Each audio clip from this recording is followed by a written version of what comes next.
Welcome everyone to today's Rare Birds Mentor Lab, how to run your business finances like a boss. This is the second session of our finance series for this month. My name is Tegan and I am the Partnerships and Community Manager here at Inspiring Rare Birds. And today I'm joined by Michelle Kvello, who is the founder of Lantern Partners, a CFO advisory firm. To begin, and in the spirit of reconciliation, Rare Birds would like to acknowledge the traditional custodians of country throughout Australia, and I would like to recognise the Awabakal people, the traditional custodians of where I'm broadcasting from today, and their connections to land, sea and community. We pay our respects to their elders past and present, and extend that respect to all Aboriginal and Torres Strait Islander peoples. For those who are new to the Inspiring Rare Birds community, our mission is to support and promote diversity and inclusion where opportunities in entrepreneurship and leadership exist equally for everyone. We are best known for our mentoring programs, but we also offer a range of educational masterclasses. We host online and in-person events, providing people with the opportunity to build their networks and grow with the Rare Birds community. If you'd like to learn more, please indicate your interest in the survey at the end of today's session, or you can reach out to me or anyone in the Rare Birds team. We do have the opportunity to interact today, so there is a chat function over on your right-hand side. Feel free to introduce yourself, make comments and connect with others. There's also a Q&A tab, so feel free to pop any questions you have in there for Michelle and we'll answer them at the end of today's session. Now I'd like to introduce Michelle, who has been named one of the top 50 women in accounting and a top 50 small business leader. Michelle hates the idea of people feeling stuck, whether professionally or in business, when information she shares can unlock that, which she does through her role at Lantern Partners, working with founders of startups and scale-ups by providing commercial and strategic finance support, helping them to grow scalable and sustainable businesses. Welcome, Michelle. Hi, thanks for having me, and lovely to be here talking to all of you, and thank you for the lovely introduction, Tegan. Oh, you're welcome. I'll leave you to it. Great. Great to be here today. Hopefully, as Tegan was saying, one of the things I really hate is people feeling stuck when I can help get them unstuck. And one of the areas that so many business owners find themselves stuck in is around business finances. You know, what they should be looking for, how they should be, what they should be doing with those numbers, and just really trying to provide some of that clarity that's sometimes missing. Just as a bit of background, so I'm the founder of Lantern Partners. Lantern Partners is a fractional CFO business, so Chief Financial Officer. And we work with startup and scale-up founders across Australia and internationally, and providing the commercial and strategic finance support. And I'll explain a little bit more about what I mean by that when I go through a couple of the different roles within finance. But we are really helping businesses to tell the story behind their numbers, see the story, and then work out what to do next. I call it the so what of their numbers. As we're going through, I'd love to know who in here is actually running their own business and what that business is. There are obviously different kinds of businesses, and although the main premises are the same in terms of what you're looking at within your business finances, there are some nuances depending on what kind of business you're running. So I'd love to understand from you guys what that might be for you. And as Tegan was saying, drop your questions in the chat and we can go through them at the end. So let's get going. So when I say how to run your business finances like a boss, what I want to share with you is how we as CFOs work with businesses when we first start getting involved with those businesses. And really what the key areas of focus are when we start working with those businesses. And I guess just more generally, what that CFO role focuses on. And I'm going to look at it with that lens. So for those of you who aren't quite ready for a fractional CFO, certainly aren't ready for a full-time CFO, what can you as business owners start looking at with one of the many hats that you have on as a business owner? What do you look at when you put that CFO hat on or that finance hat on? So there's really 3 key priorities of a CFO. The first one is around understanding the story behind your numbers. And maybe it's a little bit odd to hear a finance person talk about storytelling, but essentially that's what the numbers in your business should be doing. If you are recording your numbers correctly within the business, they should be telling you a story, and they should be telling you a story about where your business is now, and more crucially, which direction it's headed in. And once you understand the story that it's telling you, you can then start making decisions. But there's a couple of things, and I'll go through them in a couple of slides on, that we need to do as business owners, as CFOs, to actually get that clarity around our numbers so that they do tell a story. The second one is around effective financial planning. And again, that is the forward-looking lens. So when we talk about the role of a CFO, as opposed to finance roles, which are more about the day-to-day transactions within the business, the key difference is, yes, we need to know what's happened within the business, but a CFO really wants to get into that forward-looking lens. And then the third thing is around managing risk. And risk can cover a multitude of things, and particularly at the moment, and I don't know who has any exposure to the US at the moment and all the flip-flopping that's going on there, and the ramifications that even if you're not in the US, that flip-flopping is having on kind of businesses globally. So what are the risks on a micro level within your business? And so when I say micro, I don't mean small, I just mean, the specific risks of your business.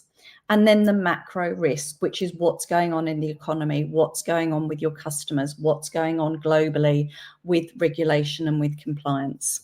So those are really, when it comes down to it, that's what we're looking at as a CFO. And so to go into that in a bit more detail, so understanding the story behind your numbers, it's really about the data, as opposed to when we start working with business owners, there's a lot of conversation about, oh, this is what my business does, but it's not so grounded in data. And it might be because, if you've been running your business for a few years, because really interesting businesses popping up in the chat. I'd love to unpack some of those.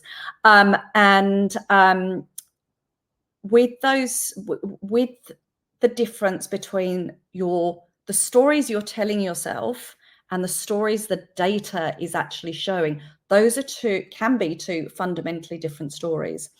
And what the story in your data does is it anchors you into reality. The story that you might be telling yourself in your head could be, well, this is the way my business runs. This is what my customers like. This is, I'm doing well, I'm doing badly. That isn't always the truth that your numbers are telling you within the business. And again, those numbers based on the historicals tell you where your business is now, but they also provide you with a roadmap for where your business is heading if nothing changes. And if that's a direction you want to be going in, great, perfect, keep doing what you're doing. But if it's not, what do you need to change in order to change the story that your business is telling you? And it also does other things, what your priorities should be, short-term and long-term. And that's about the road forward and where you're strong and where you need to take action. And again, that can be quite different from the stories you're telling yourself in your head. I mean, yes, I'm a founder, yes, I'm a CFO, but I'm also a founder. So I'm very familiar with the roller coaster and the stories you tell yourself in your head. So I also need to do this within my own business. What does the data actually tell me, as opposed to how I'm feeling on any given day, week? The second thing is around effective financial planning. And the pushback we sometimes get from clients is just, God, there's so much uncertainty in the world right now. What's the point in planning? Because something can come completely out of left field that is not built into my financial plan. So it then becomes useless. And the thing that I always say to clients is what your forecast, your financial plan is not about providing certainty. Your forecast is always going to be wrong. Okay. Hopefully only wrong to a certain degree, but there can be these big things that come out of nowhere that affect your business. But what it will give you is clarity, because if something's affecting your price, if something's affecting your cost of sales, if something's affecting, your payroll or your team, what does that mean for your business? And so if you build up your financial plan in the right way, you can tweak those things or see the impact of those things through your financial plan. So again, it shows you the shift in your roadmap if you're doing an effective financial planning process. But there's a limit, right? You can't plan for every single scenario. And that's what I mean about disappearing down a rabbit hole. There's a funny sweet spot with financial planning and forecasting, is that if you try and map too many different variables, you can quite quickly get into a position where your ultimate result of that forecast can be wildly wrong, because all of those individual small movements have taken you down, have revealed a different path. So there's a balance when you're doing your financial plan so that you don't kind of disappear down that rabbit hole. You're never going to be able to plan for every different given scenario. And again, that is something that we have to talk to some clients about when they want to model 20 different scenarios around what might happen with FX or customers or pricing or new business models. It's not necessarily effective to take that approach to financial planning. So it's a bit of a Goldilocks thing where, not too detailed, but detailed enough. But the really important point with financial planning is that it needs to align with your business goals. And it actually needs to align, because we work with over 95% founder-run business, it also needs to align with your personal goals. If your business goals are that, if a lot of our clients are expanding overseas into the US, if you're really, really going to do that, you might need to move to the US for a bit. Do you want to do that? Or it might be Singapore, it might be the UK. Do you want to do that? Is that part of your personal plan? Because if it's not, there's no point building a financial plan around that, or at least unless you kind of know really clearly what the team you need in place is and all of that kind of thing to do those things. And, that's those alignment with personal goals isn't always about, expanding overseas. Sometimes it can be, how much time do you personally want to devote to your business? It may not be 60 hours a week. You may have started your business because you actively did not want to do that. So don't create a business plan that implies you'll have to do that. And then again, I guess going back to that Goldilocks point, without planning for every single scenario, you do need to have a couple of scenarios, particularly where you're planning new service lines, new product lines, expansion in certain ways. Maybe it's building out your team. If it doesn't work, what do you do?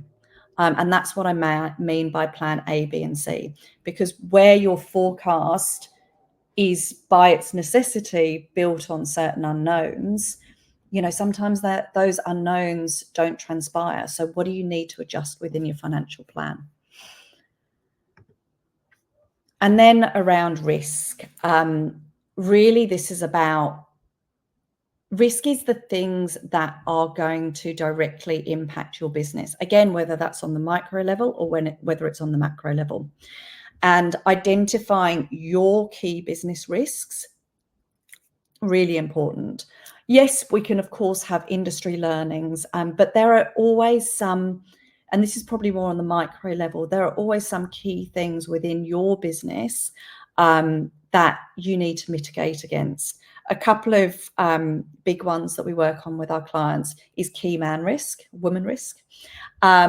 So if you're the founder of your business, how much does the day-to-day rely on you making decisions, being in the room, ideating, creating? As your business grows, the less you'll be able to do that because time is finite. And also, if you are a very founder-reliant business, it may not allow you to do the things that you ultimately want to do for your business. Some of our clients want to sell their business. Ultimately, you can't do that if it's very founder-reliant. The other one is around client concentration. And this is particularly key for service-related businesses where you may have, 20, 30% of revenue, sometimes more, concentrated in one customer. And that can introduce quite a big level of risk to your business. And so then it becomes, how do I mitigate against that risk? We may not be able to solve against all of them tomorrow, but what's the plan for the solve longer term? And then, what buffers do we have within the business to mitigate against risks that we may not be aware of? So again, going back to US and tariffs, which now may not be happening as of about an hour ago.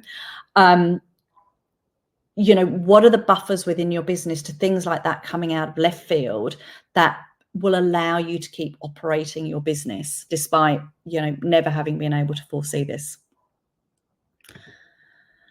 And this is a little bit of a sobering, but the reason why these three things are a focus, look, insolvencies are at an all-time high for SMEs. ATO debt, they announced the other day, is sitting at $105 billion. So that's why they're chasing it so hard and enforcing penalties. This is a little bit of a hangover from COVID when they really weren't chasing anything. So visibility, clarity, and risk management are all really key for all businesses. And that's what these three focus areas look at. Now, I'm aware that's a lot. So what I want to talk to you about is what the key, if you are going to do nothing else, there are two things that I want you to focus on. And the first one is around, do you have clean data? Now, what do I mean by clean data? So clean data means you are recording financial information on a regular basis. There are some smaller businesses and bigger businesses, frankly, that are only reconciling their numbers when they need to do a BAS return. Sometimes also every quarter, sometimes even longer between than that. And that makes it incredibly hard to make decisions because not only are you operating on historical information, you're operating on old, outdated historical information. So getting into a regular routine with your bookkeeper, if you have one, if it's you, then you should be able to reconcile your books on a weekly basis, worst case monthly basis. But I really say to clients, we need to be doing it on a weekly basis. And that's just kind of reconciling your cash effectively. And I'll go into why cash accounting isn't everything in a second. Consistency is also really important. And what I mean by that is that, and this tends to happen more with expenses than it does with revenue, but I have seen it in both, is that 1 minute a certain cost will be in account line A. The next month will be in account line B, then C, then it'll flip back to B, then C, then A. It becomes absolutely impossible to actually see what's happening because yes, okay, it's been reconciled, but it's reconciled all over the place. So you don't have clarity when you're looking at your numbers. And then the third thing is around matching your revenue and your expenses. And this becomes really important in the second key focus area that I'm going to go into in a second. There are some businesses, and this is product as well as sometimes product, but a lot of the time within service businesses as well, is that that really you sometimes are invoicing out for your revenue either all in advance 50% in advance, or all in arrears, or 50% in arrears. So you get some very lumpy timing of revenue. So if I think about some of the projects that we do, we'll invoice 50% at the beginning, 50% at the end, but the work is actually going to go on sometimes, between a couple of months, sometimes more. And the longer the projects go on, the more important this is going to be. So if I think about, again, another client of ours who they sell, it's a media company, they do podcasts, they sell campaigns to advertisers. So they will sell a 3-month campaign in, say, January. They may sell it in December, but they're not going to start delivering it until January, and they'll deliver it over January to March. But the costs that relate to that, and the costs within the business and the staff that service that revenue, will be working on that from January to March. So we've got the revenue over in December, and we've got the costs from January to March. What ends up happening is that you have your margin bouncing around. So then it becomes very difficult to tell what's happening, because in 1 minute you may have, you may be wildly profitable, and the next minute you're making a loss, and it just bounces around between those two things. So as a business owner, how do you know whether you're doing a good job? How do you know whether you're actually profitable? Apart from if you look at it over a long period of time, say 3 months, 6 months, and then it becomes way too late to make any decisions. And it's hard to inform future decisions based on that old kind of historical information. So that matching of revenue and expenses and the timing of it is really important if you really want to get a good understanding of what your margins are. Which brings me on to my second point. Knowing your margins are how you unlock profit within your business, and I'll explain why. And it's not just total margins, it's actually really understanding what your gross margin is and what your net margin is. And this may be a concept that a lot of you on the webinar are familiar with, but if you're not, so gross margin is your revenue less your cost of sales. And those cost of sales are costs which change directly in relation to your revenue. So if you don't have revenue, you wouldn't have that cost. And that's how you look at it. So for a product-based business, your cost of sales will be, whether you buy finished goods or whether you manufacture them, it will be the actual cost of those goods, but it'll also be the freight costs in and out. Like, how do they actually get to your warehouse? How do they then get out to your customer? If there's some overseas element to your business, what are some of the customs and duties costs? I'm not talking about GST. I'm talking about internal and external shipping things in and out of the country. So that would go into your cost of sales. Packaging would go into your cost of sales, for example.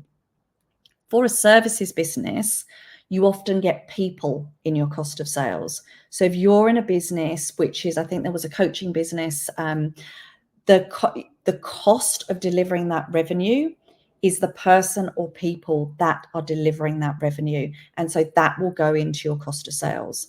Not all of your staff, but the ones that are responsible for actually delivering that revenue. So again, I think we had a teaching business in there. So the cost of your teachers, whether they're on payroll or whether they're contractors, they will be in your cost of sales.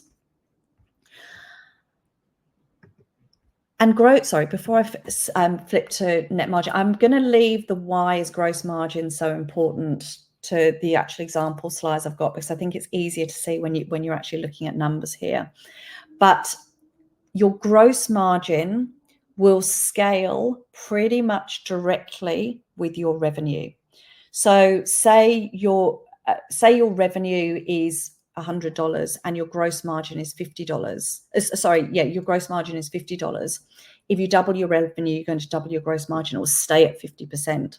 If it's more or less, it will also be that same percentage.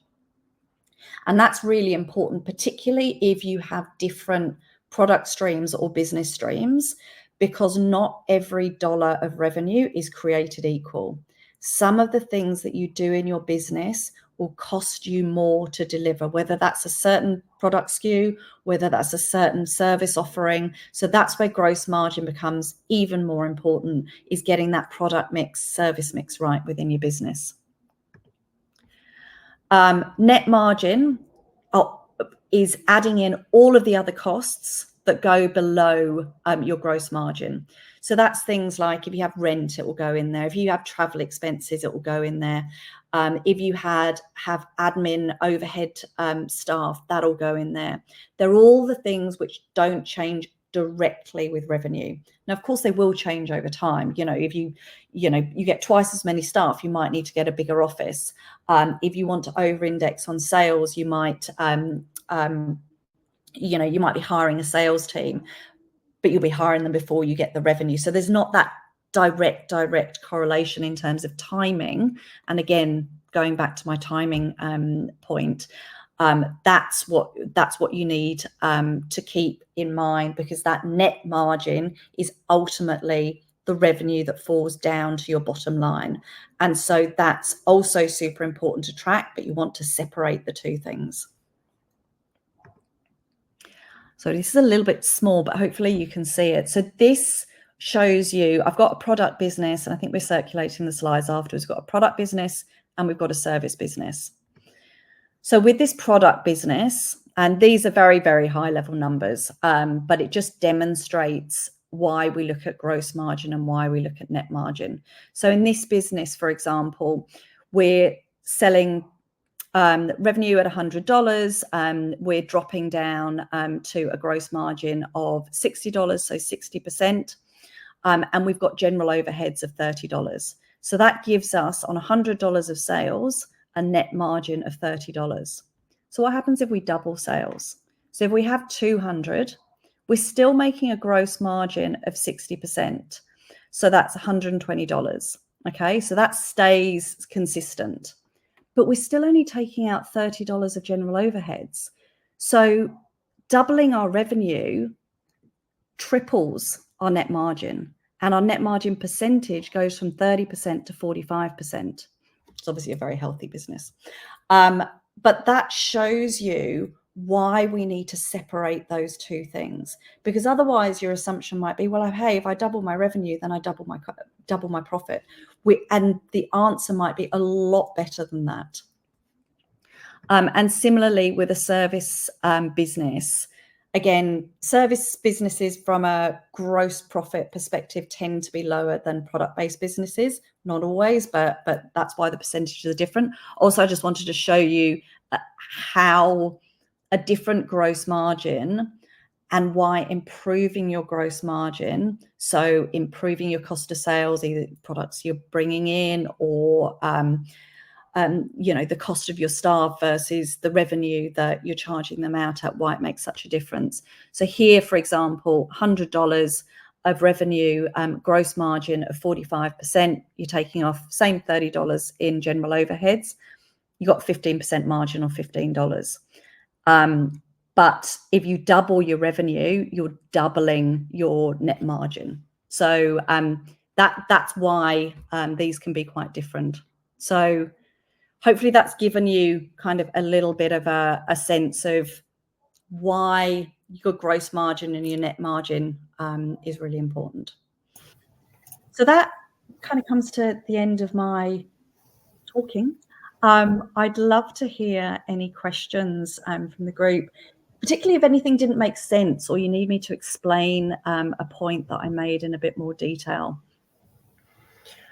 Well, thanks, Michelle. That was really interesting and practical too. I like seeing things actually put into practice. And like Michelle said, if anyone has a question, feel free to pop it in the chat function or pop it in the Q&A tab, and we can definitely get that in front of Michelle. I think, Michelle, in the meantime, you spoke about the importance of financial planning for your business. Yep. And the factors that can affect what the outcomes of that look like. We've just been through COVID. Like you said, things in America are all going on. How, I guess, what should the planning look like? You said you can't go down every single rabbit hole that you find, but where's that balance between too high a concept and the rabbit hole? So what we do when we build forecasts, and these are things that you can self-serve within your business, obviously depending on your level of comfort with financials. But what's really important when you're forecasting is to look at the key business drivers. And they become the assumptions in your forecast. So that is things like if you are selling different products at different price points, and particularly going back to my gross margin conversation, if it's costing you different amounts of money to make each of those products, you need to have assumptions around that in your budget. And what that lets you do is it lets you play with certain variables to say, hey, what would happen? And that's the question we're trying to answer with these forecasts. What would happen if we manage to reduce our cost of sales with this particular product? What would happen if we increased our unit price out to our customers? Now, it probably would mean that some customers wouldn't buy it, but how can we play with things like volume and pricing mix within our scenarios? And so what happens then is, if you don't perform in line with your forecast, whether it's better or worse, you can start unpacking why. You can say, well, hey, we thought revenue increasing our price point might only cause a 5% drop off in volume, or actually it was a 10% drop off, or hey, we didn't see any difference. Those are the kind of things that it lets you play with in terms of the planning process. Yeah, so it could be actually a really useful tool when looking to scale or grow. 100%. And it really is about, when you're starting to get serious about scaling or growing, you have to have this. The other thing that is important to note as well with the forecasting process, we always focus on what's useful to the business. But the reality is, if you're going out to raise debt or kind of get a loan from a bank or whoever, they'll quite often ask you for a forecast as well. And the quicker you're able to produce one for them, the quicker they're able to make a decision in terms of whether to lend you the money. So it's useful to have that discipline within your business as a kind of standard thing. Yeah. And so, I mean, there was a lot of numbers involved. We're talking finance. It's to be expected. But, there are people around, myself included, who aren't super comfortable with numbers. Yeah. Do you have any tips on how not to get overwhelmed when trying to do these forecasting, or trying to just kind of stay on top of it every week, like you suggested? A couple of things. So one is, and I'm super passionate about this one because it frustrates me how many people were told as kids they weren't good at math, they didn't understand numbers, and that becomes embedded in your head. And which is why when we're talking to clients, we really try and simplify things, because yes, it is numbers. You can't get away from the fact that we're going to have to be looking at some numbers here. But if you take it back to the story and what your business is actually doing, and you can see how the numbers really are just a reflection of what you're doing in the business, that is a really key step. I think the other one is around not trying to do everything all at once. It's like that New Year's resolution. I'm going to go to the gym 5 times a week. And, at the end of January, you're like, Jesus, I can maybe do it once. But if you just break it down to what is manageable for you, and just have that as a goal to kind of either improve your financial acumen, or look more closely at your numbers, or try and work out what your gross margin is, but not try and do them all at the same time. Just do the one thing, and then it just becomes that reality of it. If you keep, it's that 1%, right? You do 1% every month. By the end of the year, your level of comfort with finances is going to be completely different. And then also ask for help. We're not a vacuum. Everybody on this webinar has already committed to their learning in terms of this. Just expose yourself to it and ask for help. Yeah, amazing. So you mentioned before, some people as business owners, you do it all yourselves, including all of your finances. Other people are lucky enough to have the help there that they can rely on. Yeah. But where is the line between what a business owner should be doing versus kind of if they are lucky enough to have a tax advisor or bookkeeper and what they should be doing? Yeah. Okay. And we get this a lot with clients, actually, where we get the complaint, it's like, oh, my tax advisor isn't very good, or my bookkeeper isn't very good. And sometimes it's the questions that you're asking them. A tax advisor is not a bookkeeper. A bookkeeper is not a tax advisor. A CFO is not either of those things. So with what you're trying to do within your business and what you're responsible for as a business owner, ultimately, you're the CEO of your own business. The buck stops with you. You cannot afford to say, I don't know finances, stick your head in the sand, fingers in your ears. It's really, really dangerous. So even if you are terrified of numbers, I would really encourage you to figure out a way to get more comfortable with it, just to protect yourself, because sometimes people get things wrong. Even if you do have a bookkeeper, I would always, and this goes back to the mindset thing, I think, if people are sometimes afraid to ask questions of their bookkeeper or their tax advisor because they think everybody should know this.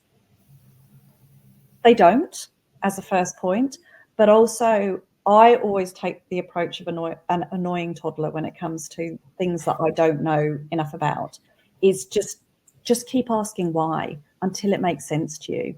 And either if it doesn't make sense to you, you've started your own business, you're pretty bloody smart. If it doesn't make sense to you, it's probably not being explained to you properly. They may not understand what they're trying to explain to you, or you've got the wrong person. These concepts should start making sense to you, not immediately, but if you have the right support, if you're building up that knowledge for yourself. So yeah, that's probably what I would suggest. Yeah, great. Just keep an open line of communication and keep asking why. Keep asking why. I have a 2-year-old who's doing that at the moment. Lots of fun. So we've had some questions come through. So Kelly has asked, unprofitable scale-up businesses will often look at their runway. What is your view of a healthy runway changes in terms of months, especially in current macro environment? So the vague or kind of like top line answer is you need to have a long enough line of sight so that you can make decisions quickly enough to change, until you get to the end of that runway, right? So if there are long-term contracts you have in place with suppliers or customers or things like that, you potentially have to have a bigger buffer, because if you probably the easiest example is if you rent office space and you're locked into a contract for 12 months, you're going to have to be paying that every single month, even if you have no revenue. So you need to know you can pay that, right? Generally, I think that we do it in two ways, particularly when cash is really tight. We do weekly forecasts for our founders, because even if you're okay at the end of month 1 versus the end of month 2, if you've got all your compliance payments coming out in, the middle of the month, or payroll coming out in the middle of your month, your customers don't pay you until the 30th, then you've got a problem. And so that becomes really important, particularly when you're managing cash tightly. I would, for the founders that are in the specific scenario, sorry, I forgot her name, was asking, what you want to do is to have a long enough runway, and I would say 12 months for those founders of non-profitable startups, because what you don't want to be doing is forever thinking about, when have I got to raise my money? When have I got to go back out to my shareholders? When have I got to go and get debt? And that distracts you from the day-to-day running and the strategic planning for your business. It is really noisy if you're thinking about funding every couple of months. And we absolutely have founders that are in that place when we start talking to them, and we have to get them out there. So in that particular scenario, I would always say 12 months line of sight, 24 if you can, right? So if you're going to go out and raise money, raise enough money so you don't have to immediately go from raising it and getting the check to thinking about when you're going to do your next raise. Yeah, great. For businesses that aren't in that position, you're probably okay to do 3 to 6 months because things change quite quickly and you can be more adaptable. But in that particular scenario, you need to be thinking longer term. Okay. And we have a question from Cassandra. We are a seasonal business, so they teach fishing to kids, and most of their business occurs during school holidays. Yeah.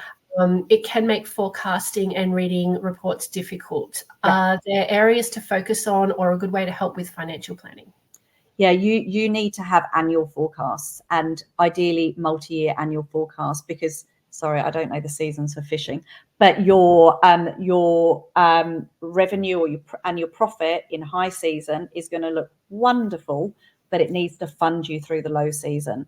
So again, going back to the cash flow forecasting and your buffers, you need to have a line of sight to your 12 months because you will have to be funding your low months from those high months. And even though those high months might sound great when they're happening, it may not fund you through those low months, particularly if you're using those low months to plan and invest into your business so you're ready for the next high season. So you will do longer term forecasts there. Yeah. Okay, and we have another question from Sharon. How do you actually look at the matching of timing of revenue and expenses to get a clear picture? So what you are looking to do is, if you think about, and again, I'm going to say story again, but if you think about your numbers as being reflective of activity, that's how you need to match.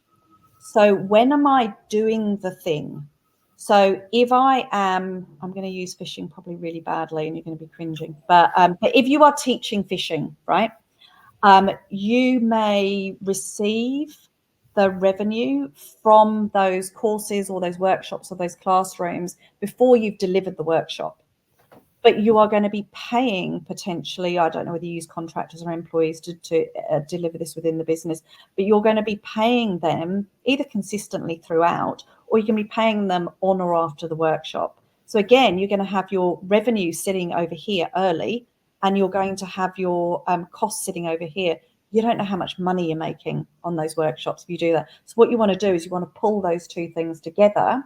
And so you want to reflect the revenue when the workshop's happening and reflect the costs when the workshop's happening as well. So that's kind of the real example. Yeah. All right. Well, Michelle, thank you for your insights today. There's been some really practical suggestions, and I hope it's helped everyone here on the session today. You would have seen a survey pop up. We'd love to get your insights, love to hear what you thought of today's session and also what you'd like to hear in the future. We are also welcoming new mentors into our community. So if you're interested in joining Rarebirds, either as a mentor or would like to hear more about our programs as a mentee, feel free to reach out, and you can also indicate that interest in the survey. Again, Michelle, thank you so much for sharing your insights today. It's been really interesting understanding a little bit more about how your finances in small business can work. And if anyone has questions for Michelle, we will be sending out some information in our wrap-up email. Michelle's also running a few workshops as well that she's got coming up. So definitely reach out to her if you'd like a little bit more support. Thanks again, everyone, for joining us, and hope to see you next time.